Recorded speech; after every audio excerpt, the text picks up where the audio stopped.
তোমরা যে সময় পৃথিবীর আলো দেখতে শিখেছ কিংবা বুঝতে শিখেছ, সমস্ত কিছু সেই সময় অনেক ফারাক এসে গেছে আমাদের সময়ের থেকে।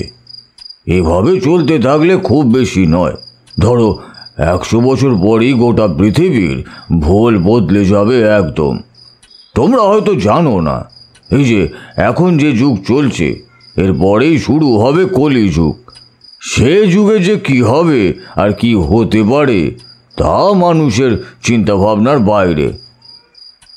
তারানাথ থামতেই কিশোরী বলে উঠল, আমরা এই যুগেই যা দেখে নিয়েছি তার থেকে বেশি আর কি হবে?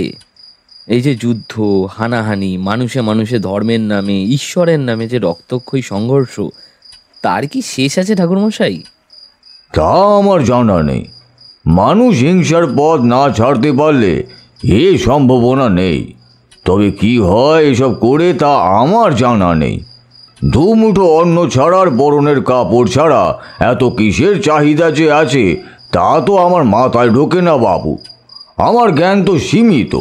তোমরা এত পথে ঘোরো, এত মানুষের সাথে মেশো, তোমরা ভালো জানবে।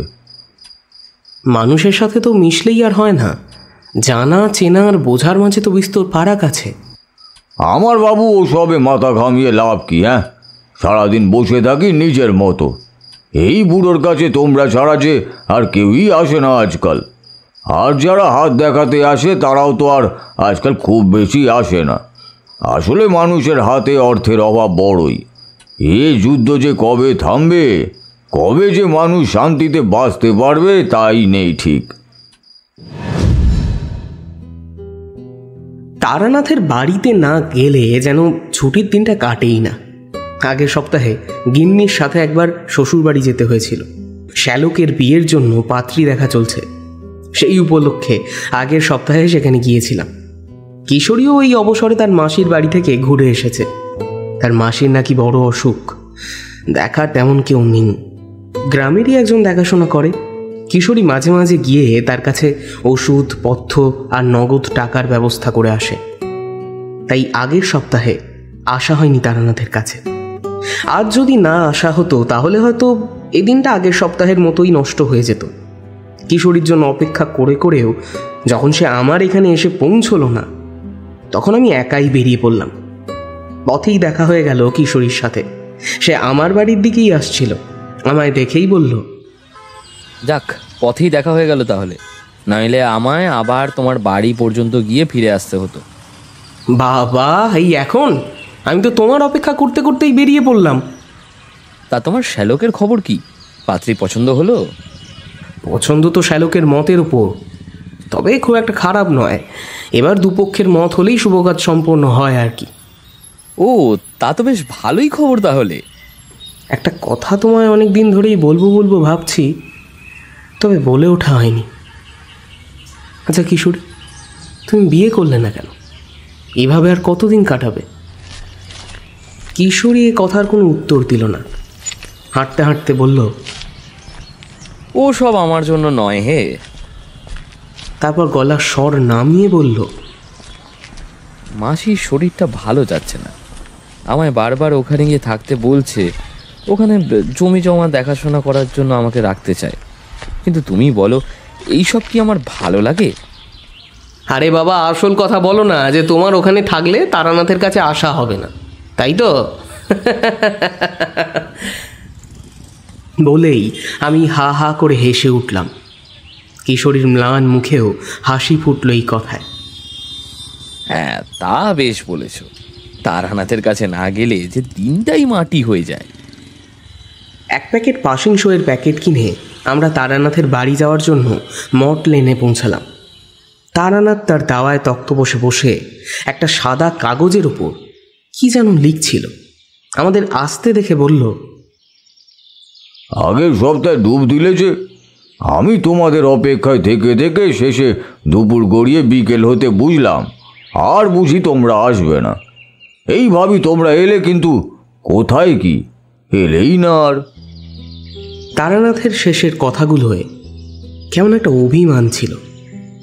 ঠিক প্রিয়জন কেউ আসার কথা দিয়ে না এলে আমরা যেমন তাকে জোর করে বলতেও পারি না যে কেন এলে না, অথচ তার অপেক্ষায় যে আমরা থাকি তা বোঝাতেও কার্পণ্য করি না।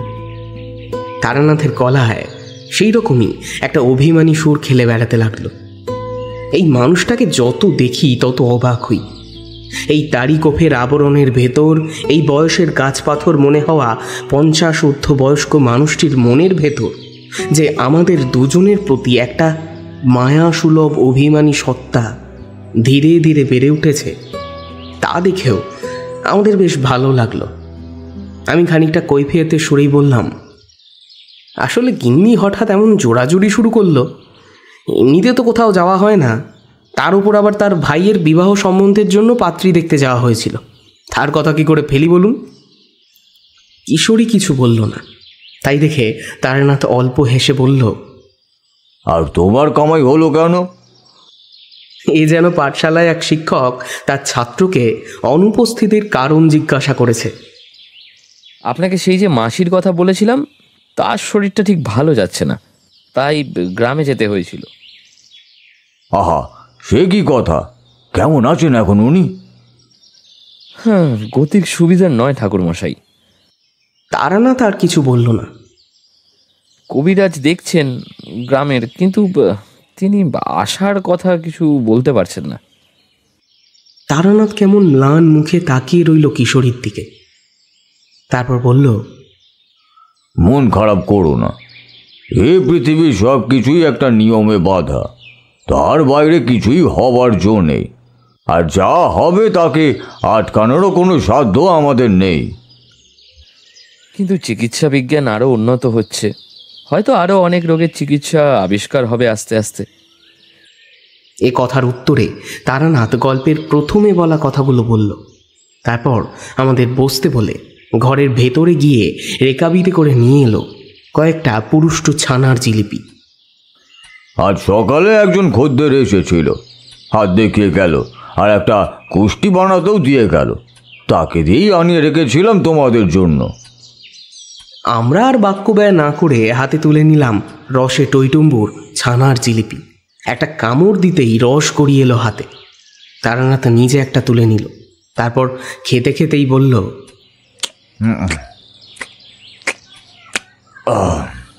আর যদি তোমরা না আসতে তাহলে এসব তোমাদের জন্য রেখে রেখে আমাকেই খেতে হতো। কিশোরী বলল, ঠাকুরমশাই, আজ একটা বেশ জমাটি গল্প শোনান তো, যাতে আগের সপ্তাহে না আসাটাও উসুল হয়ে যায়। তারানাথ হাসল, তারপর বলল,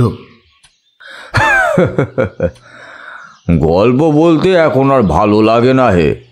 অতীতের কথা মনে করতে গেলেই যত মন কেমন করা স্মৃতি চোখের পাতায় ভেসে ওঠে।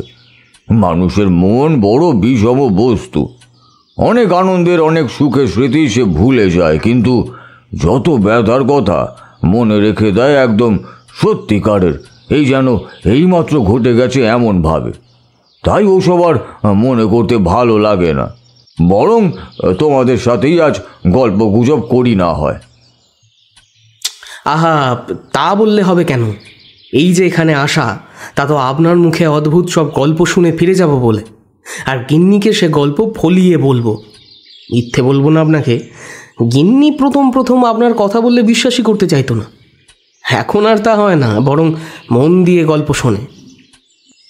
তারানাথের মুখটা হাসিতে উজ্জ্বল হলো এবার। পাশে রাখা ঘটির জলে হাত ধুতে ধুতে বলল, তা আমার মাকে একদিন নিয়েছো এখানে, বলি ওই বুড়ো বাপটাকে চোখের দেখা দেখে যাবে একবার। আমিও মায়ের সোনার গরম মুখটা দেখি, এই আছি এই নেই আমার আর। তারানাথের মুখের কথা শেষ হলো না, তার আগেই কিশোরী বলে উঠল, ঠাকুরমশাই, ওইসব পরে হবে খন, এখন একটা বেশ জমাটি গল্প শোনান তো। 2 সপ্তাহ হয়ে গেল আপনার গল্প শুনিনি। তারানাথ উঠে ঘরের ভেতরে চলে গেল রেকাবি আর জলের ঘটি নিয়ে। এই সময়টা আমাদের সিগারেট খাওয়ার জন্য তারানাথ দিয়েই থাকে। আমরা তাই পাসিং শোয়ের প্যাকেট খুলে দুজনে একটা করে সিগারেট ধরিয়ে টানতে লাগলাম। বাইরে অল্প হাওয়ায় গাছের মাথাগুলো তুলছে, বেশ একটা ঝিমঝিম ভাব বাতাসে। একভাবে বসে থাকলে কেমন একটা ঝিমুনি এসে যায়। এ সময় ভালো লাগে না, এ সময় মনে হয় শরীরে কেমন এক অবসন্নতা গ্রাস করে, আমাদের সিগারেট শেষ হওয়ার পরে কিশোরী হাঁক দিল, ঠাকুরমশাই, এই আসুন, একটা সিগারেট খান। তারানাথ এসে তক্তপোষে বসে হাত বাড়িয়ে সিগারেটের প্যাকেটটা তুলল। তারপর দু আঙুলে একটা সিগারেট তুলে নিয়ে তাতে অগ্নি সংযোগ করে একবার টান দিয়ে ধোঁয়া ছেড়ে বলল,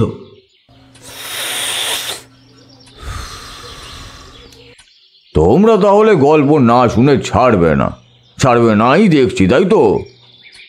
কিশোরী হে হে করে অদ্ভুতভাবে হেসে বলল, এই ব্যাপারে আপনি দু চোখ বুঝেই আমাদের বিশ্বাস করতে পারেন ঠাকুরমশাই। তারানাথ আর হাসল না, খুব মন দিয়ে সিগারেটে দুবার টান দিল। আমি বললাম, আপনার প্রথম জীবনের গল্প বলুন না। সেই যখন আপনি প্রথম পথে নেমেছেন, যখন আপনার সাথে মধুসুন্দরী দেবী কিংবা মাতু পাগলি কারোরই দেখা হয়নি, সেই সময়ের কোনো অদ্ভুত অভিজ্ঞতা কি নেই? তারানাথ ভারী গলায় বলতে শুরু করলো, আমার গোটা জীবনটাই যে অদ্ভুত অভিজ্ঞতায় ভরা। আমার জন্মের সময় যে নীল আলো আকাশে দেখা গিয়েছিল, সেই আলোটাই বোধহয় আমার ভাগ্য নির্ণয় করে দিয়েছিল। মাঝে মাঝে মনে হতো ওই আলোটা এই পৃথিবীর কোনো আলোই নয়। ওই আলোটা এসেছিল অন্য কোনো এক জগৎ থেকে, যে জগতে এমন কিছুর বাস আছে যারা আমাদের থেকে অনেক বেশি শক্তিশালী। কিশোরী মাঝখানে বলে উঠল, সে কি ঠাকুরমশাই, আপনি এলিয়েনের কথা বলছেন? তোমরা যাকে ওই এলিয়ান না কি বলছো, তা হলো পৃথিবীর বাইরে কোনো জায়গা থেকে আসা মানুষ। অথচ এ জগৎ সে জগৎ নয়। এ জগৎ পৃথিবীর সাথে জড়িয়ে থাকা আরেকটা জগৎ, অথচ খালি চোখে তা দেখা যায় না। সে কথা থাক, সেই নীল আলো আকাশে দেখা দেওয়ার সাথে সাথেই আমার ভাগ্য লেখা হয়ে গেছিল। ছোট থেকেই অদ্ভুত একটা একাকিত্ব আমার মনের মধ্যে থাকতো সব সময়। গ্রামের বাড়ির সেই ঝিম ধরা দুপুর, সেই লাল নীল কাপড়ের বোনা কাঁথায় শুয়ে দুপুর কাটানো, বিকেলে সূর্য অস্ত যাবার সাথে সাথেই ঝুপ করে আধার নেমে আসা, আর সাথেই বেড়ে চলেছিল সেই মন খারাপ। তারপর তো সেই কাল ভৈরবের সাথে কেখালির মাঠে দেখা হবার পর থেকে তো আরও বেড়ে গেল, আর ঘরে থাকা আমার সম্ভব হলো না।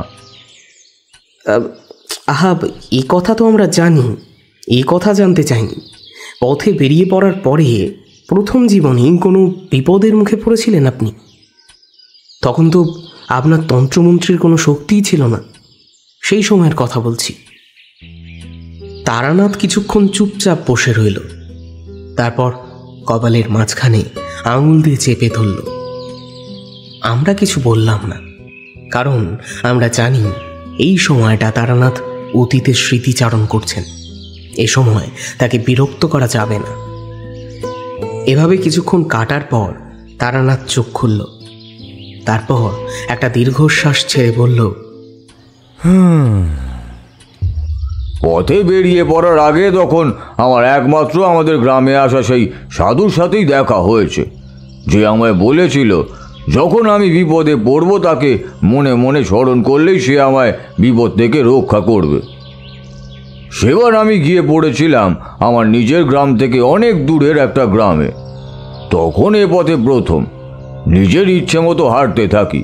যখন ক্লান্ত হয়ে পড়ি, পথের পাশে বিশ্রাম নিই। গৃহস্থ বাড়িতে আশ্রয় পেলে বিশ্রামের সাথে সাথে খাবারও জুটে যায়। সেভাবেই সেবার গিয়ে পৌঁছেছিলাম একটা গ্রামে। গ্রামের নাম আর এখন অত মনে নেই।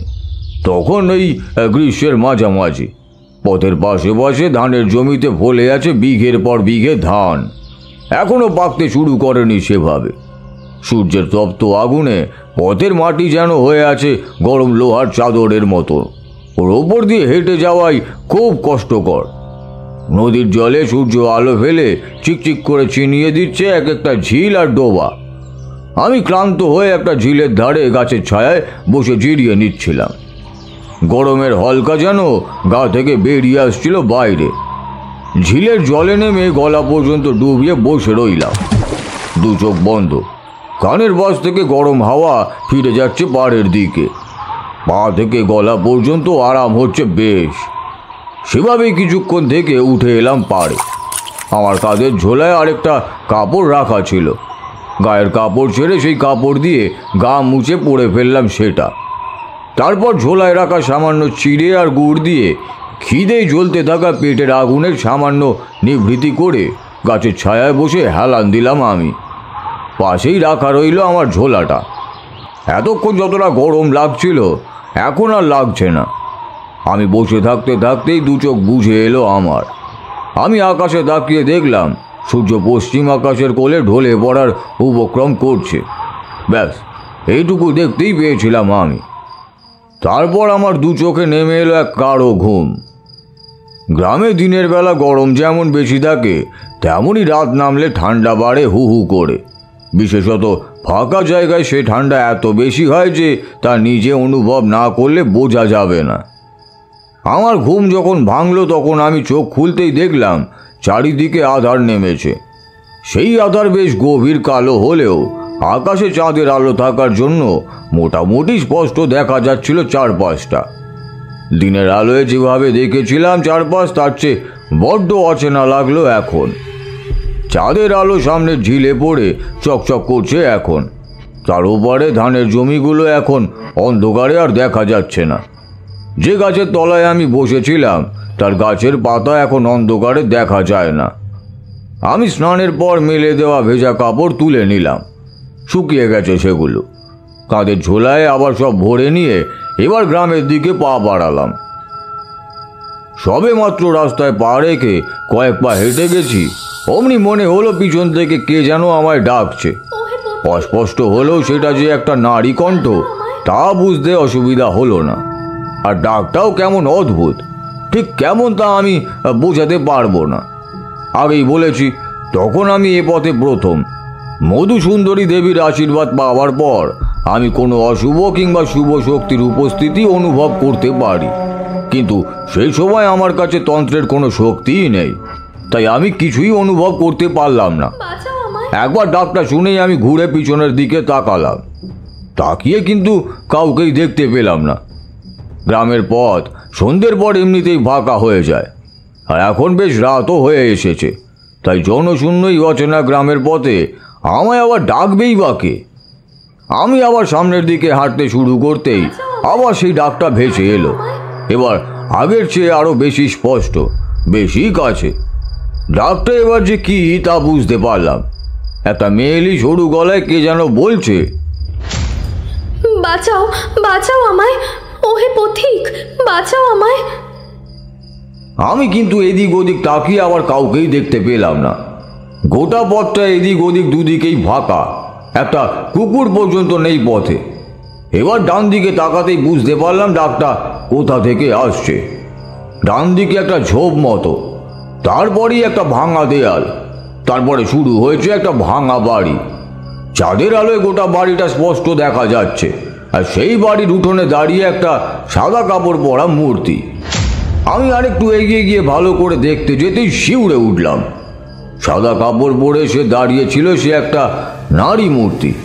তার দুই হাত সামনের দিকে বাড়ানো, সেই দুই হাত বাড়িয়ে সে যেন আমাকেই ডেকে চলেছে।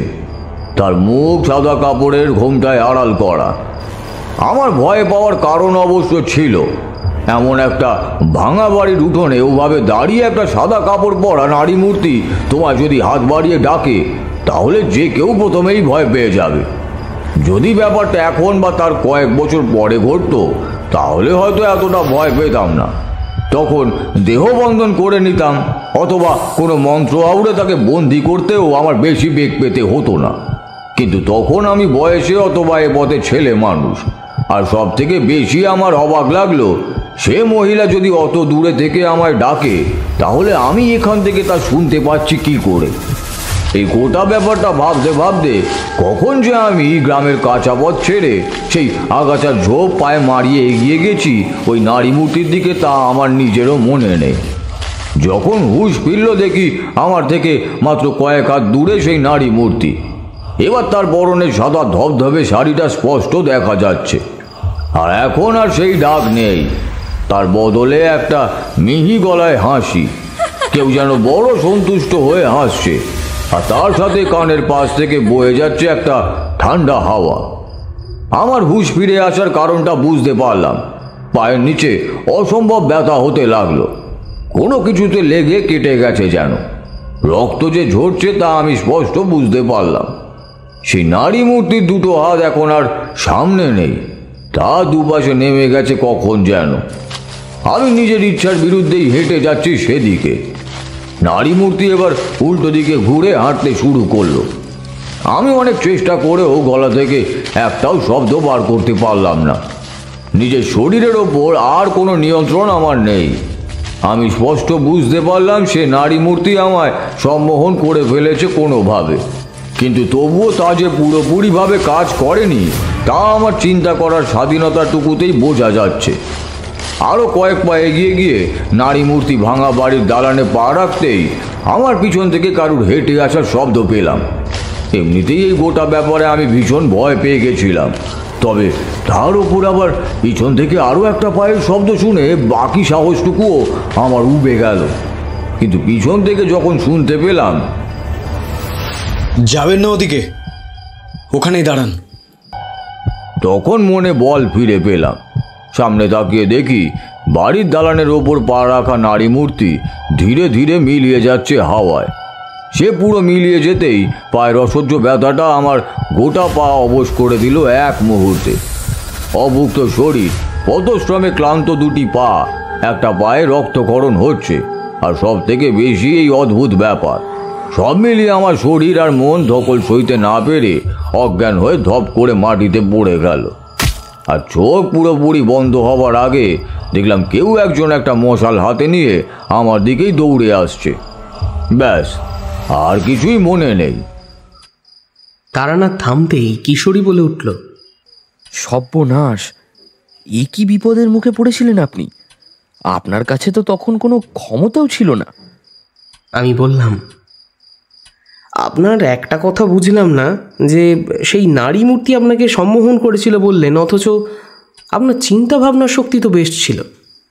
মানে আমি তো শুনেছি সম্মোহন হলে মন আর শরীর এই দুয়ের ওপরই তা কাজ করে। আসলে তাই, যাকে সম্মোহন করা হচ্ছে তার নিজের ভাবার শক্তিও চলে আসে যে সম্মোহন করছে তার কাছে। কিন্তু আমার সাথে যে এমন কেন হলো তা আমার জানা নেই। যখন জ্ঞান ফিরল দেখলাম আমি একটা বিছানায় শুয়ে আছি। আমার মাথার কাছে একটা জানালা খোলা। সে জানালা দিয়ে সকালে রোদ আমার বিছানার এক পাশ থেকে গিয়ে পড়েছে মাটির ওপরে ঘরের মাঝখানে। আমি বিছানায় উঠে বসতে যেতেই বিছানার এক পাশে ক্যাচ করে একটা শব্দ হলো। অনেক পুরনো বিছানায় বসলে বা নড়াচড়া করলে যেমন শব্দ হয় তেমনই। সেই শব্দে ঘরে এসে যে ঢুকলো তাকে আমি কাল রাতেই দেখেছি। আমার চেয়ে 2-1 বছর কম হবে যুবকের, বুদ্ধিদীপ্ত চেহারা, শক্ত মুখের চোয়াল, চোখ দুটো উজ্জ্বল ও বেশ সুন্দর হনু। সব থেকে বেশি নজর কাড়ে তার হাসিটা। সে হাসিতে কৃত্রিমতার ছোঁয়া নেই সামান্য। আমি কিছু বলার আগেই সে বলল, উঠতে হবে না, শুয়ে থাকো এখন, পায়ে বড় আঘাত লেগেছে তোমার চেয়ে। তার কথায় আমার পায়ের ব্যথাটা চাকার দিল যেন। সেদিকে তাকিয়ে দেখি পায়ের নিচে একটা রঙিন কাপড় দিয়ে পট্টি বেঁধে দিয়েছে কেউ যেন। সেদিকে তাকিয়ে আছি দেখেই সে আবার বলল, কাল আমি না গিয়ে পড়লে যে কি বিপদ হতো তুমি জানো না। আমার কালকের কথাটা মনে পড়ে গেল। সেই ভাঙা বাড়ির দালান, সেই নারী মূর্তি, সেই মশাল হাতে ছুটে আসা এই যুবক। আমি উদ্ভ্রান্তের মতো বললাম, কি হয়েছিল আমার? আর সেই সেই নারী মূর্তি বা কে? যুবকের মুখের হাসি মিলিয়ে গেল মুহূর্তে। তারপর সামান্য সহজ হবার জন্য হেসে বলল, সব বলবো তোমায়, আগে দাঁড়াও, তোমার জন্য কিছু খাবার আনি। রাতে তো কিছু খাওয়াই হয়নি তোমার। বলে সে বাইরে চলে গেল। আমি জানলা দিয়ে বাইরে তাকিয়ে দেখলাম একটা গোয়াল ঘর। অনেকগুলো গরু বাঁধা রয়েছে সেখানে, আর এক নারী সেই গরুগুলোর মধ্যে থেকে একটা গরুর দুধ দুইয়ে দিচ্ছে। আমি সেদিকে তাকিয়েই বসে রইলাম। মাথাটা কেমন যেন ভারী হয়ে আছে, খিদেও পেয়েছে খুব। একটু পরেই যুবক এক জামবাটি দুধ এনে আমায় দিয়ে বলল, নাও, এখন এটা খেয়ে নাও, মা দুধ দুইয়ে রান্না চড়াবে, তারপর খেও কেমন। আমি দ্বিরুক্তি না করে তার হাত থেকে বাটিটা নিয়ে দুধটা পান করে বাটিটা ফেরত দিয়ে বললাম, তোমার নাম কি? সে বেরিয়ে যেতে যেতে আবার হেসে উত্তর দিল, আমার নাম শঙ্কর, ভগবান শিবের আর এক নাম। সে বাইরে বেরিয়ে যেতেই আমার মনে পড়ল সেই গ্রামে দেখা হওয়া সেই সাধুর কথা। কেন মনে পড়ল আমার জানা নেই। এ গ্রামে আমার 2 দিন কাটল। শঙ্কর বেশ সাহসী ছেলে, তার প্রমাণ পেলাম একদিনেই। আমায় সাথে নিয়ে শঙ্কর গ্রাম দেখাতে বেরোলো। একটা সড়কি লাঠি তার হাতে সব সময় থাকে, সেটা নিয়ে পথে হাঁটতে হাঁটতে বলল, তুমি বাড়ি থেকে এত দূরে একা একা এলে কেন? আমার উত্তর বোধহয় শঙ্কর বুঝবে না মনে হলো, তাও বললাম, সাধনার জন্য ঘর ছেড়েছি শঙ্কর। সাধনার পথে অনেক দূর যাওয়ার ইচ্ছে আছে, তাই পথে পথে ঘুরে বেড়াচ্ছি সঠিক গুরুর সন্ধানে। সে আর কি বুঝবো বলো। তবে তুমি যদি সাধু বা তান্ত্রিকই হও, তাহলে সেদিন অমন বিপদে পড়েছিলে কি করে? আমি সাধক হবার পথে নেমেছি মাত্র। আমার কাছে কোনো শক্তিই নেই এখন, তাই হয়তো সে অশুভ শক্তি আমায় সম্মোহন করতে পেরেছিল। কিন্তু ও কে বলো তো? আর তুমি ঠিক ওই সময় এখানে পৌঁছলেই বা কী করে? আমি রোজ রোজই ওভাবে বেরিয়ে যাই গ্রামের পথে। তোমায় একটা পুরনো গল্প বলতে হবে তাহলে। আমরা সেই ঝিলের ধারে এসে দাঁড়িয়েছি, যে ঝিলে আমি স্নান করেছিলাম সেদিন বিকেলে। এবার সেই ঝিলের সামনে এসে আমরা দুজন বসলাম। ঝিলের জলে পা ডুবিয়ে দিয়ে আমরা কথা বলতে লাগলাম। শঙ্কর হাতে লাঠিটা একপাশে রেখে বলতে শুরু করলো, এই গ্রামে আমরা অনেক বছর ধরেই আছি। আমার বাবা আর তার বাবাও এই গ্রামেই ছিল অনেক বছর ধরেই। বলতে গেলে আমরা প্রায় এই গ্রামের শুরু থেকেই এখানে বাস করছি। গ্রামের জমিদারের বাস ছিল এই বাড়িতে। বলেই হাত তুলে সেই ভাঙা দালান বাড়িটা দেখালো আমায়। কাল রাতে যে বাড়িটায় সেই নারী মূর্তিকে দেখেছিলাম, সেটা এখন দিনের আলোয় অন্যরকম লাগছে। দোতলা বড় বাড়িটার ওপরের তলায় অর্ধেকটা আর নেই। যেটুকু আছে তাও কালো হয়ে সময়ের করাল গ্রাসে নিশ্চিহ্ন হবার অন্তিম ক্ষণে এসে উপস্থিত হয়েছে যেন। জায়গায় জায়গায় পায়রার বাসা হয়ে আছে। 2-1টা পায়রা উড়ে বেড়াচ্ছে সেই ভাঙা দোতলার মধ্যে দিয়ে। বাড়িটার সামনে ভাঙা দেউড়ির কথা আগেই বলেছি, সেটা পেরিয়ে কিছুটা ফাঁকা জায়গা। আগে হয়তো এটাই এ বাড়ির উঠোন ছিল। একপাশে একটা পরিত্যক্ত কুয়ো, তার গাঁথনির ইট সুরকি ক্ষয়ে যাওয়ায় দাঁতের মতো বেরিয়ে এসে হাসছে যেন। দাওয়ায় ওটা সিঁড়ির অবস্থাও তেমনই, গজিয়ে উঠেছে মোটা মোটা শিকড়ের গাছ। আর ফাঁকা জায়গাটায় এখানে ওখানে ইতস্তত ঝোপ, তার মাঝে কোনো হাঁটার পথ নেই। স্পষ্ট বোঝা যায় এইদিকে কোনো মানুষ খুব বেশি যায় না। আমি বাড়িটার দিকে তন্ময় হয়ে চেয়ে রয়েছি, এদিকে শঙ্কর বলে চলেছে, গ্রামের জমিদারের নাম ছিল শিবনারায়ণ। তার নামেই এই গ্রামের নাম হয়েছিল শিবাই গ্রাম। বলেই তারানাথ থেমে বলল, এই যে দেখছো গ্রামের নাম এবার মনে পড়েছে, শিবাই গ্রাম। শঙ্করের মুখে সে নাম শুনেছিলাম। তারপর আগের কথার খেই ধরে বলল, শঙ্কর নিজের মতোই বলে যেতে লাগলো, গ্রামের জমিদারের নাম ছিল বেশ। তিনি দূর দূর থেকে চাষি ও অন্য মানুষদের এনে এখানে বাড়ি ঘর ও চাষের জমি দিয়েছিলেন একটা নতুন গ্রাম গড়ে তোলার জন্য। এইভাবেই এই শিবাই গ্রাম গড়ে ওঠে আজ থেকে প্রায় 150 আগে। গ্রামের মানুষ কম হলেও একে অন্যের বিপদে ঝাঁপিয়ে পড়া থেকে শুরু করে অন্য কাজেও সাহায্য করে। সবই ভালোই চলছিল, কিন্তু মাঝখানে এক বিপত্তি ঘটল। তখন আমার বাবার বয়স কম।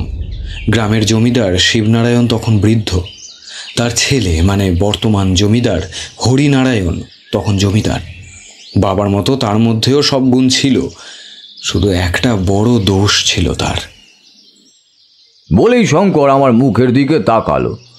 আমি তার কথা শুনতে শুনতে তন্ময় হয়ে চেয়েছিলাম ঝিলের ওপারে ফাঁকা ধান ক্ষেতের দিকে। সেই ক্ষেতে এখন কয়েকজন চাষি কাজ করছে।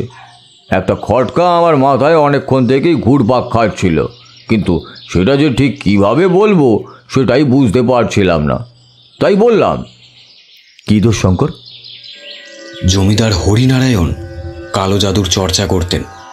এই যে বাড়িটা দেখতে পাচ্ছ, এই বাড়ির কোনো এক গোপন কুঠুরিতে রাতের অন্ধকারে সে কালো জাদু বা ওই যে তুমি যে পথে আছো সেসব নিয়ে থাকতেন।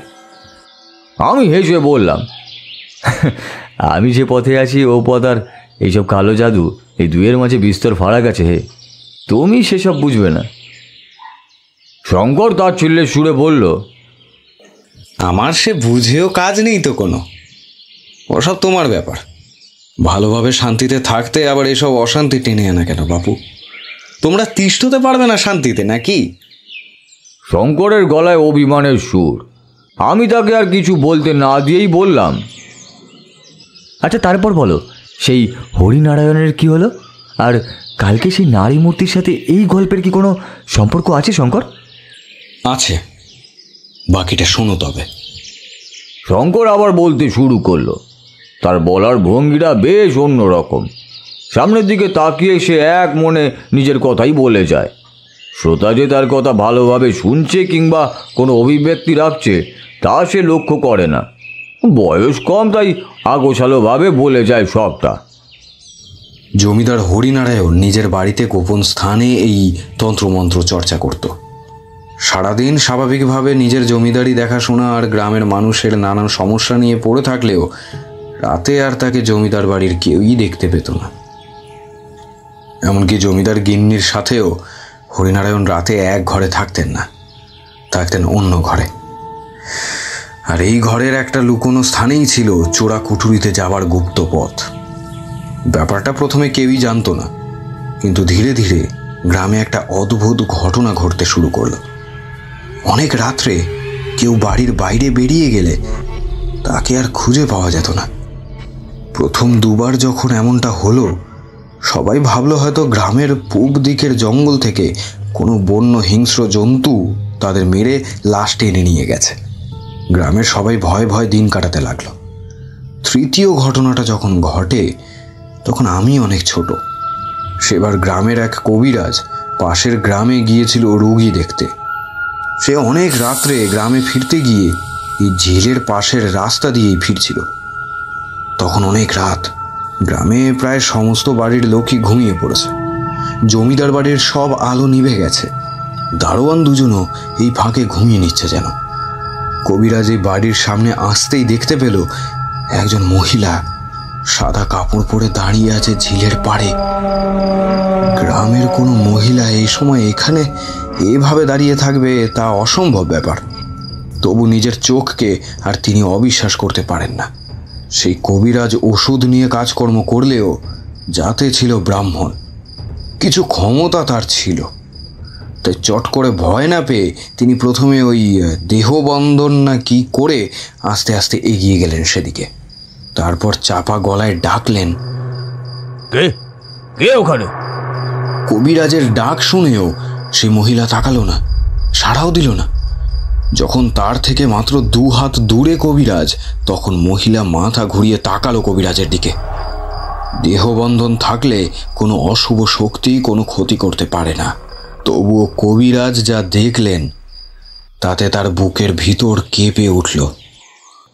শঙ্করের কথার মাঝেই আমাদের পিছন দিক দিয়ে একটা ডাক ভেসে এলো। আবার এসেছিস তুই এখানে? বলি, বাপটা তো গেছে, তুইও কি এই পিশাচের হাতে জানটা দিবি নাকি? এই কথায় আমি আর শঙ্কর দুজনেই ফিরে তাকালাম। মাথায় গামছা বাঁধা, কোমরে মালকোচা মেরে একটা নোংরা ধুতি, খালি গা। লোকটা একটু রাগের চোখেই এদিকে তাকিয়ে আছে। শঙ্কর চাপা গলায় বলল, চলো বাড়ি ফেরা যাক। আমরা ধীর পায়ে বাড়ির দিকে ফিরে আসছি। পিছন থেকে লোকটা বলল, এও মরবে, এও যাবে পিশাচের হাতে। আমি আর কিছু বললাম না। শঙ্কর নিজেই বলল, দেখলে তো গ্রামের কত মানুষ ভয় পায় এই পিশাচকে। সে তো বুঝলাম, কিন্তু এদিকে গ্রামের লোক দেখা গেলেও ওদিকে তো একজন ছাড়া আর কাউকেই দেখলাম না। দিনের বেলাতেও কি কেউ ওইদিকে যায় না? না, সবাই ওদিকটা এড়িয়েই চলে। আমি সন্দিগ্ধ চোখে বললাম, সবাই যখন এড়িয়েই যায় তাহলে তুমি কেন যাও? সেদিন রাতেও তো তুমি গিয়েছিলে। আমি ওকে ভয় পাই না, আর তাছাড়া এটা আমার কাছে যতক্ষণ আছে আমার কোনো ক্ষতি সে পিশাচ করতে পারবে না। বলেই পরনের জামার ভিতর থেকে একটা লোহার লকেট বার করে দেখালো। আমি দেখলাম সেটা একটা ওং। এটা আমার বাবা আমায় দিয়েছিল। এটা থাকতে আমার আর কোনো ভয় নেই। কিন্তু তুমি কি করে সেই পিশাচের হাত থেকে বেঁচে গেলে তা আমি বুঝলাম না। আমি হেসে বললাম, তুমি তো এসে পড়ে আমায় বাঁচালে ভাইয়া। তবে মুখে কথা বললেও আমার কিন্তু মনে মনে একটা খটকা ছিলই। সেই পিশাচ হোক বা নারী মূর্তি, সে আমার ওপর পুরোপুরি সম্মোহন করতে পারল না কেন?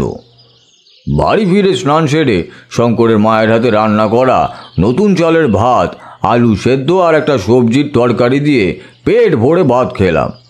অনেক দিন পর এইভাবে বেশ বাড়ির মতো খাবার পেয়ে মন আর শরীর দুই তৃপ্ত হলো।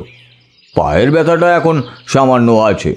দুপুরে পায়ের বাঁধন খুলে সেখানে কি একটা জড়িবুটি লাগিয়ে দিয়ে আবার বেঁধে দিল। আমি দেখলাম পায়ের নিচে আড়াআড়িভাবে কাটার দাগ। দুপুরে বাকি গল্পটা বলল শঙ্কর। কবিরাজ দেখেছিলেন সেই মহিলার মুখের জায়গায় শুধু কালো একটা অন্ধকার, যেন খুব ভালো করে দেখলে বোঝা যায় সেখানে একটা অতি সাধারণ মহিলার মুখ। তবে তার দু চোখ ক্রোধ আর রাগে আগুনের ভাটার মতো জ্বলছে। কবিরাজের মনে হলো সেই দু চোখ তাকে ধীরে ধীরে সম্মোহিত করে ফেলছে যেন। তবে আগেই বলেছি কিছু ক্ষমতা ছিল তার, তাই তাড়াতাড়ি সেখান থেকে তিনি ফিরে এলেন। এরপরে যখন আরেকজন লোক গ্রাম থেকে নিখোঁজ হলেন, কবিরাজ গ্রামের সবাইকে নিয়ে গেল জমিদারের কাছে। গিয়ে এ বিষয় নিয়ে কথা বলল। এভাবে চলতে থাকলে তো গ্রাম একদিন ফাঁকা হয়ে যাবে। অনেকেই এই গ্রাম ছেড়ে চলে যাবার কথা ভেবেছিল। কবিরাজ তাদের শান্ত করলেন আর জমিদার কিছুটা সময় চেয়ে নিলেন। এর মাঝে একদিন রাতে জমিদার গিন্নি কবিরাজের বাড়িতে এসে শোনালেন এক ভয়ঙ্কর কথা। ওই পিশাচের জেগে ওঠার পিছনে নাকি আছে স্বয়ং জমিদার হরিনারায়ণ। রাগে কবিরাজ কথাটা গ্রামের সবাইকে জানালে সবাই মিলে জমিদার বাড়ি পৌঁছলো। কিন্তু আশ্চর্যজনকভাবে সেখানে জমিদার হরিনারায়ণ কিংবা তার বাড়িতে কাজ করা কাউকে পাওয়া গেল না। যেন কোনো এক মন্ত্র বলে সবাই হারিয়ে গেছে এক নিমেষে। জমিদার গিন্নির কথায় সেই গুপ্ত দরজা দিয়ে চোরা কুঠুরিতে পৌঁছে দেখা গেল এক বীভৎস দৃশ্য। মাটিতে এদিক ওদিকে ছড়িয়ে আছে জমিদার বাড়ির লোকেদের লাশ, আর একদম শেষে একটা মূর্তির সামনে মুন্ডু কাটা অবস্থায় পড়ে জমিদার নিজে। এই দৃশ্য দেখে জমিদার গিন্নি জ্ঞান হারান। সবাই সেই ঘর ছেড়ে বেরিয়ে আসে। এমন অদ্ভুত ঘটনায় সবাই অবাক আর ভয় পেয়ে গিয়েছিল। অনেক সময় নিয়ে সেই কবিরাজ ঠিক করেন সব লাশ পুড়িয়ে ফেলতে হবে আর এই জমিদার বাড়ি পরিত্যক্ত করতে হবে। জমিদার গিন্নিকে পরদিন তার বাপের বাড়ি পাঠানোর সিদ্ধান্ত নিয়ে সবাই ভিতরে ঢোকে। কিন্তু সবার মৃতদেহ পাওয়া গেলেও হরিনারায়ণ আর সেই মূর্তি পাওয়া যায় না। শঙ্কর কথা শেষ করতেই আমি বললাম, কিন্তু ওই মূর্তিটা কার ছিল? লোকে বলে নাকি ওটা কোনো পিশাচের মূর্তি ছিল। জমিদার হরিনারায়ণ তাকে ভুল করে জাগিয়েছিল। তারপর যখন তাকে আবার ঘুম পাড়াতে যান তখনই সে রাগের বশে সবাইকে মেরে ফেলে। জমিদার গিন্নি বাপের বাড়িতেই একদিন রাতে নিখোঁজ হয়ে যান। তারপর একথা সবাই ভুলে যায়। তবে মাঝে মাঝে এরপর থেকেই সেই মহিলাকে দেখা যায় এখানে। ঠিক তুমি যেমন দেখেছিলে, সে সবাইকে ডেকে নিয়ে যেতে চায় ওই বাড়ির ভিতরে। আমরা কথা বলছি এমন সময় শঙ্করের মা এসে বললেন, এই নে, যদুদের বাড়ি থেকে পায়েস দিয়ে গেছে, দুজনে মিলে খা। এখন রান্না চড়াচ্ছি, তাড়াতাড়ি বরং খেয়ে ঘুমিয়ে পড়বি। আজ আবার অমাবস্যা, বাইরে থাকবি না একদম। এই কথায় আমার কি যেন মনে হলো। আমি ভাবলাম, আমি কি করছি? আমি পথে বেরিয়েছি সাধনার জন্য। এখানে থিতু হয়ে বসে তো আমার কোনো লাভ নেই। অযথা এদের সংসারে বসে এদের অন্ন ধ্বংস করছি। তাই বললাম, শঙ্কর, আমার আর এখানে থাকা চলবে না। আমায় কাল সকালেই বেরিয়ে পড়তে হবে। শঙ্করের মুখটা কেমন যেন ম্লান হয়ে গেল। সে বলল, চলে যাবে? তা বেশ, যেও তখন। আজ রাতে তো আছো। আজ একটা জিনিস দেখাবো তোমায়। এখন বসো, আমি আসছি। শঙ্কর বাইরে বেরিয়ে যেতেই আমার মনের ভিতর খচখচ করতে থাকা ব্যাপারটা বেশ বেগ পেল। আমার গ্রামের সেই গাছতলায় দেখা সন্ন্যাসীকে মনে পড়ল। এই দুদিন ধরেই এমনটা হচ্ছে, তবে তার কোনো কারণ আমি বুঝতে পারলাম না। রাতে খাওয়া দাওয়ার পর শঙ্করের মা ঘুমিয়ে পড়তেই শঙ্কর আমায় চুপি চুপি বলল, চলো জমিদার বাড়ির কাছে যাই। আমি চমকে উঠলাম। অতিরিক্ত সাহস মাঝে মাঝে বোকামির কারণও হয়ে দাঁড়ায়। সে পর দিনের বেলাতেও কেউ মারাতে সাহস পায় না, সেখানে রাতের বেলা, তা আবার অমাবস্যায়। আর কিছু থাকুক না থাকুক, সাপ ক্ষোভ তো থাকতেই পারে, কিন্তু শঙ্করের জেদের কাছে আমায় হার মানতেই হলো। যখন সে বলে বসলো, তুমি তাহলে ঘুমিয়ে থাকো, আমি একাই যাব। আমি তো রোজই যাই, তুমি ঘুমো। আমি একরকম বাধ্য হয়েই বললাম, একান্তই তুমি যখন যাবে তখন আমিও যাব। আমরা বাইরে আসতেই শঙ্কর দরজার পাশ থেকে সেই লাঠিটা তুলে নিল। পথ ভালোভাবে দেখা যায় না। শঙ্কর দেশলাই জেলে একটা মশাল জ্বালিয়ে দেখে নিল একবার, তারপর তা নিভিয়ে দিয়ে পথে হাঁটতে শুরু করলো। আমার মনে একটা প্রশ্ন জেগেছিল, তাই করেই বসলাম এবার। আচ্ছা শঙ্কর, তোমার বাবার কথা তো তুমি কিছুই বলনি, তিনি কিভাবে মারা গেছিলেন? শঙ্করের মুখ দেখা না গেলেও বুঝতে পারছিলাম তার নিঃশ্বাস ঘন হচ্ছে। তারপর সে বলল, ওই জমিদার বাড়িতে, তবে সাপের কামড়ে মারা গিয়েছিলেন। বাবা বলেছিলেন ওই পিশাচকে মারার উপায় তিনি জানেন। সে কি উপায়? শঙ্কর হাতে লাঠিটা তুলে দিয়ে বলল, এই লাঠিটা দিয়ে মারা যাবে তাকে। আমি অবাক হয়ে বললাম, একটা লাঠি দিয়ে কিভাবে ওই পিশাচকে মারা যাবে? হ্যাঁ, জানা নেই, তবে বাবা কখনো মিথ্যে বলতেন না। কথা বলতে বলতে আমরা এসে পৌঁছালাম সেই জমিদার বাড়ির সামনে। শঙ্কর হাতে লাঠিটা শক্ত করে ধরে বলল, চলো ভিতরে ঢুকি, তবে দুজন একসাথে থাকলে চলবে না। একা না থাকলে সে আসবে না। আমরা দুজন আলাদা থাকব। যে তাকে দেখবে সে অন্যজনকে ডাকবে। শঙ্করের সাহস দেখে আমারও কেমন যেন সাহস আসছিল। তার ওপর সেই পিশাচের আমায় সম্মোহন করতে না পারা আর বারে বারে মনের মাঝে সেই সাধুর কথা আসায় আমার মনেও বেশ জোর ফিরছিল। শঙ্কর পিছন দিকে গেল আর আমি দালানের ভাঙা সিঁড়ি বেয়ে উঠতে লাগলাম। প্রথম দিন যখন সে নারী মূর্তি দেখেছিলাম, তখন সে যেখানে দাঁড়িয়েছিল আমি এখন সেখানে। একটা অন্যরকম গন্ধ বাতাসে ছড়িয়ে আছে, ধুলো আর তিলচিটের গন্ধ। আমি সিঁড়ি দিয়ে ভেতরে ঢুকলাম। কেমন যেন অদ্ভুত লাগছিল আমার। শঙ্করের কথা শুনে আমরা নাকি এসেছি এ বাড়ির পিশাচ মারতে, কিন্তু কেন জানি না মনে হচ্ছিল শঙ্কর আমায় সব কিছু বলেনি। এমন কিছু একটা আছে যা সে আমার থেকে লুকিয়ে গেছে। আমি দেওয়ার এক পাশ ধরে এগোতেই লাগলাম। মাত্র কয়েক পা এগিয়ে গেছি, এমন সময় লম্বা বারান্দার এক পাশে কাকে যেন দাঁড়িয়ে থাকতে দেখলাম। একটু দূরে আর অন্ধকার বলে ভালোভাবে দেখা না গেলেও তার পরনে যে সাদা শাড়ি আছে তা আমি স্পষ্ট বুঝতে পারলাম। এই প্রথম আবার আগের দিনের ভয়টা ফিরে এলো আমার মধ্যে। আমি চিৎকার করে ডাকতে গেলাম শঙ্করকে, কিন্তু আশ্চর্য, আমার গলা থেকে কোনো শব্দ এলো না। আমার গলাটা যেন নিঃশব্দ হয়ে গেছে। আমি দেখতে পেলাম সেই সাদা কাপড়ের কেউ আমার দিকে এগিয়ে আসছে। আমি ছুটে পালাতে গেলাম, কিন্তু পারলাম না। আমার পিছন দিকে এবার একটা পায়ের শব্দ এলো, আর তার সাথে একটা চেনা গলা। তবে রে শয়তানি পিশাচ, আজ তোর একদিন কি আমার একদিন। আমার গলার স্বর আর পায়ের জড়তা একসাথে ফিরে এলো। ততক্ষণে সেই মূর্তি আমার একদম কাছে এসে পড়েছে। এবার আমি স্পষ্ট দেখতে পেলাম সাদা কাপড়ের আড়ালে তার মুখটা। স্পষ্ট দেখতে পাওয়ার কারণ শঙ্করের হাতের মশাল জ্বলে উঠেছে তখন, আর সে সেদিকে দৌড়ে গিয়ে হাতে লাঠিটা দিয়ে পিশাচকে আঘাত করতে গেল। আমি তাকে বারণ করতে যাবার আগেই সে লাঠি দিয়ে আঘাত করে ফেলেছে, কিন্তু লাঠির আঘাত সেই নারী মূর্তির গায়ে লাগার আগেই সে বাতাসে মিলিয়ে গেল, আর একটা দমকা হাওয়ায় শঙ্করের হাতের মশাল নিভে গেল। লাঠিটা গায়ের জোরে মেরেছিল, তাই সেটা ভাঙা দেওয়ালে গিয়ে লাগতেই সেটা মাটিতে ছিটকে পড়েছিল। অন্ধকারে আমি দাঁড়িয়ে থাকতে থাকতেই বুঝতে পারলাম একটা ঝোড়ো হাওয়া বাড়িটার চারপাশে উঠতে শুরু করেছে। সে হাওয়া ধীরে ধীরে প্রবল হয়ে ধুলোর ঝড়ের আঘাত নিল।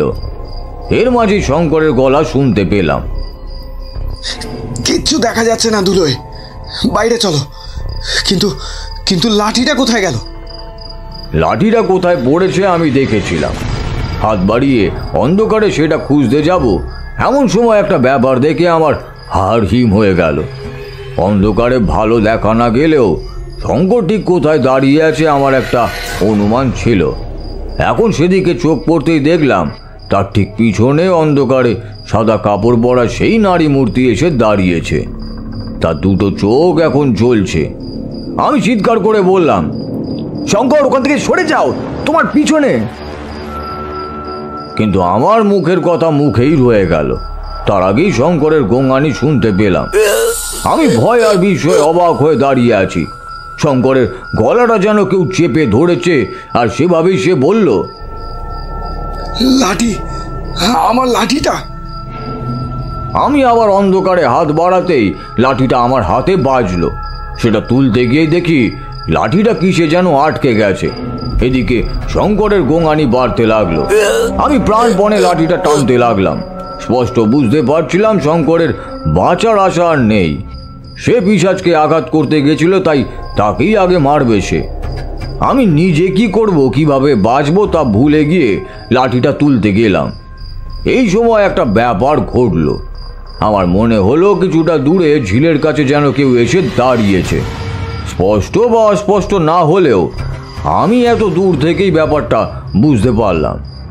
সে কিভাবে হলো তা তোমাদের বোঝাতে পারবো না, তবে কেউ যেন এসে দাঁড়িয়েছে। আর সে এসে দাঁড়াতেই আমার মনের জোর যেন ফিরে এলো। আমি একটা জোর হ্যাচকা টানে লাঠিটা তুলে আনতেই ক্যাচ করে একটা শব্দ হলো, আর আমি অবাক হয়ে দেখলাম লাঠিটার অন্য প্রান্তে এই অন্ধকারেও ঝকঝক করছে একটা ধারালো অস্ত্রের ফলা। আমি আর সময় নষ্ট না করে সেটা হাতে নিয়ে ছুটে গেলাম সেদিকেই। ম্যাজিকের মতো করে মাটিতে পড়ে যাওয়া সেই মশালটায় আগুনও জ্বলে উঠল, আর সেই আলোতে আমি যা দেখলাম তাতে আমার সারা গা ভয়ে শিউরে উঠল। শঙ্করের গোটা শরীর হাওয়ায় ভেসে আছে, তার গলা জড়িয়ে আছে কতগুলো কালো চুল, আর সেই চুলের অধিকারে নেই শঙ্করের পিছনে মাটিতে দাঁড়িয়ে আছে। তার মুখের মধ্যে জল জলে দুটো হিংস্র চোখ, মুখের মধ্যে সাদা দাঁতগুলো বাইরে বেরিয়ে আছে, আর সেই মুখ দিয়ে বেরিয়ে আসছে একটা হাসি। আমি মশালটা এক হাতে তুলে নিয়ে সেটা ছুঁড়ে দিলাম পিশাচের দিকে। মশালের আগুন গায়ে লাগতেই সে একটা চিৎকার করে শঙ্করকে ছেড়ে দিল। শঙ্কর মাটিতে পড়ে রইল, আর উঠল না। আমি হাতে লাঠিটা পাশে রেখে শঙ্করের ওপর ঝুঁকে পড়ে ডাকলাম, শঙ্কর, শঙ্কর, চোখ খুলো। শঙ্কর অনেক কষ্টে চোখ খুলল। তুমি ঠিক আছো তো? আর ভয় নেই? শঙ্কর কি যেন বলতে যাচ্ছিল, তার আগেই তার দু চোখে ভয় দেখা দিল। আমি স্পষ্ট বুঝলাম কেউ এসে দাঁড়িয়েছে আমার পিছনে। আমি কিছু বুঝে ওঠার আগেই গলায় একটা চাপ অনুভব করলাম, আর সাথে সাথেই আমি শূন্যে উঠে গেলাম। শঙ্কর মাটি থেকে অতি কষ্টে উঠে দাঁড়ানোর আগেই আমার মনে হলো পিশাচটা আমার মুখের একদম সামনে মুখ এনেছে। একটা ভয়ানক দুর্গন্ধে আমার বমির উদ্রেক হলো, কিন্তু আমায় কিছু করার আগেই সেই পিশাচ যেন একবার সেই ঝিলের দিকে তাকালো, আর তারপরই একটা চিৎকার করে উঠল। চুলের বাঁধন আলগা হতেই আমি মাটিতে পড়ে গেলাম। পিশাচের দেহে আঘাত ওই ঝিলের দিক থেকে আসেনি, এসেছে শঙ্করের হাতের লাঠির অস্ত্রটা থেকে। পিশাচ ছটপট করতে করতে একসময় স্থির হয়ে গেল। শঙ্কর পড়ে যাওয়া মশালটা তুলে তার গায়ে আগুন লাগিয়ে দিল। আমাদের চোখের সামনে গোটা শরীরটা আগুনে পুড়ে ছাই হয়ে গেল। সেই স্থান ছেড়ে আমরা যখন বেরিয়ে এলাম তখনও সূর্যোদয় হতে দেরি আছে। গোটা পথে আমাদের আর কোনো কথা হলো না। কেন জানি না, দুজনেরই কারোরই কথা বলার ইচ্ছে ছিল না। তবে শঙ্কর একবার বলল, এতদিন পর আমার কাজ সম্পন্ন হলো। পরদিন সকালে সে গ্রাম ছেড়ে চলে আসছি। আমায় ছাড়তে গ্রামের সীমানা পর্যন্ত এসেছিল শঙ্কর। সে বলল, তোমার কি কোনো অদ্ভুত ক্ষমতা আছে? এমন একটা প্রশ্নে আমি অবাক হয়ে বললাম, কই না তো, কেন বলো তো? সত্যি বলছো? আসলে কাল যখন ওই পিশাচের হাতে বন্দি হয়ে মরতে বসেছিলাম, মনে হলো আমার পায়ের নিচে কে যেন দুটো হাত পেতে রয়েছে। গলায় চাপ পড়লেও বেশ কিছুক্ষণ ওভাবেই বেঁচেছিলাম। আর তুমি যখন বন্দি হলে, আমি তো উঠতেই পারছিলাম না তোমায় বাঁচাতে। কে যেন মনে হলো আমার হাতের লাঠিটা দিয়ে আঘাত করলো ওই পিশাচকে। আমি আর অবাক হলাম না। কাল রাতে ওই ঝিলের ধারে কে এসে দাঁড়িয়েছিল এখন তা আমি জানি। যতবার আমি এমন বিপদে পড়ব সে হয়তো আমায় সাহায্য করবে। আর শুধু তাই নয়, সে আমায় আগাম আভাসও দিয়েছিল। শঙ্করকে বিদায় জানিয়ে পথে নামলাম, আর কথা দিলাম আবার এদিকে এলে আবার তার কাছে আসব। তারানাথ থামতেই কিশোরী বলে উঠল, একটা কথা ঠাকুরমশাই, সেই লাঠিটা হঠাৎ করে অস্ত্র হয়ে গেল কি করে? তারানাথ হাসল, তারপর বলল, ওটা প্রথম থেকেই একটা অস্ত্র ছিল। আমি বা শঙ্কর বুঝিনি। লাঠির মাঝামাঝি খুললে ওটা বেরিয়ে পড়তো, অনেকটা তলোয়ার আর তার খাপের মতো। আমি বললাম, আর সেই পিশাচের কি হলো? যতদূর মনে হয় তাকে জমিদার হরিনারায়ণ জাগিয়েছিলেন। পরে তার হাতেই তিনি মারা যান, আর সেদিন শঙ্করের হাতেই তার অন্তিম পরিণতি ঘটে। আসলেই অস্ত্র ছিল রূপোর, হয়তো কোনো মন্ত্রভূত হতে পারে। তারানাথের গল্প শেষ হতেই আমরা রাস্তায় পা রাখলাম।